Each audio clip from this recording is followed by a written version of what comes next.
Ny lohahevitra no adiaditsika tamin'ity herinandro ity dia momba ny asan'ny tanora.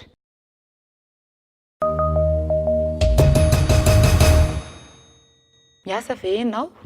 Zao varotra zao foana no ataoko. Ia, miasa. Miasa sa? Ie, miasa. Mbola tsy miasa. Tsy miasa. Mbola tsy miasa fa mbola mianatra. Tsy miasa. Miasa. Miasa. Ento miasa ka. Miasa. Miasa ta. Tsy mahala miasa to. Zaho tsy miasa. Oh, tsy miasa. Mbola tsy miasa. Miasa tena sa mandray karaha misy am-bolana? Inona no antony? Miasa tena. Mba ahafahana manampy ny vady amin'ny fivelomana. Miasa tena.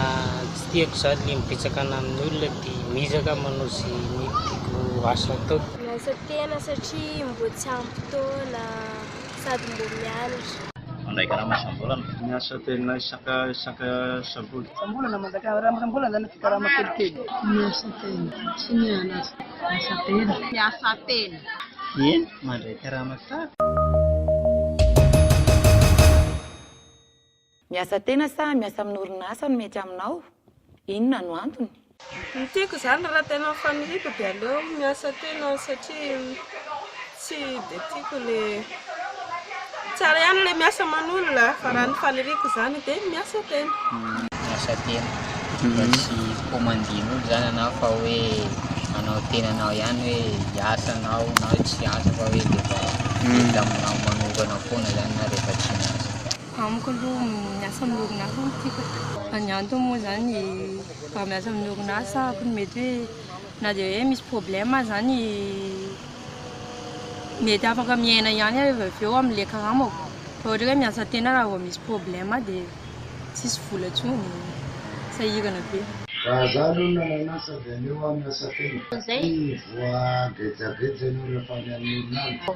Mandray karaha misy Miasa amin'ny orinasa satria mba mandray isam-bolana no sady mandray koa ny nato. Araka ny hevitrao, ohatrinona ny karama farany tokony ho izy ahafahana manao tahiry? royetsy na million eo. Eo amin'ny 10 alina sy ny hitsy. Farafaratsiny zany tokony eo amin'ny 2 millions zany. Olona raha izao ahitavana 3,75 no sabotsy. Tapisa sambolana. Raha tapisa eo amin'ny 3 hetsy eo. Karama 500 par mois.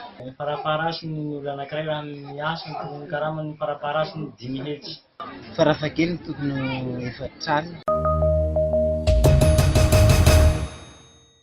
Araka ny hevitrao, ohatrinona ny karama farany ambany tokony ho izy ahafahana mivelona? Eo amin'ny entre 1 million 5 2 millions eo.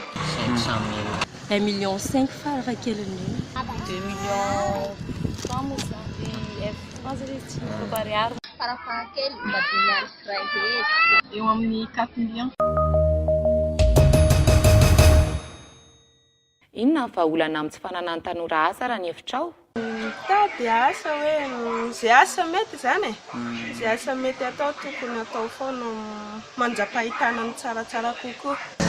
Hoe mamorona zany tanora mitady asa fa tsy dia hoe mitavanja an'ilay orinasa foana fa tokony mba hitady asa momba ny tenany izy na dia hoe tsy manana fari-pahaizana mety aminazy zany.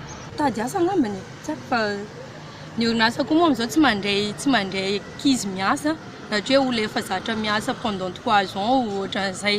Dia nefa ny ankizy voavoaka miasa zany tsy afaka ny voavoaka mianatra tsy afaka ny tonga dia hiasa zany. Miasa moa zany tsy amin'izao nefa ny tanora be dia be no mahazo diplôme isan'andro mivoaka diplôme. Dia tokony amorona misy tetikasa ny fanjakana zany. Anangana ny fanjakana orinasa mba hiasan'ny tanora. Ankadrena tsara ireny tanora ireny. Efa magnentana ty ajajafara zany mba hianatra. Amizay mba hanana asa fa mahatonga tegna tsy manana asa zao moa tsy nianatra. Efa maro ty mianatra eny manana asa. Tokony hianatra tsara. Tady asa amin'ny orinasa.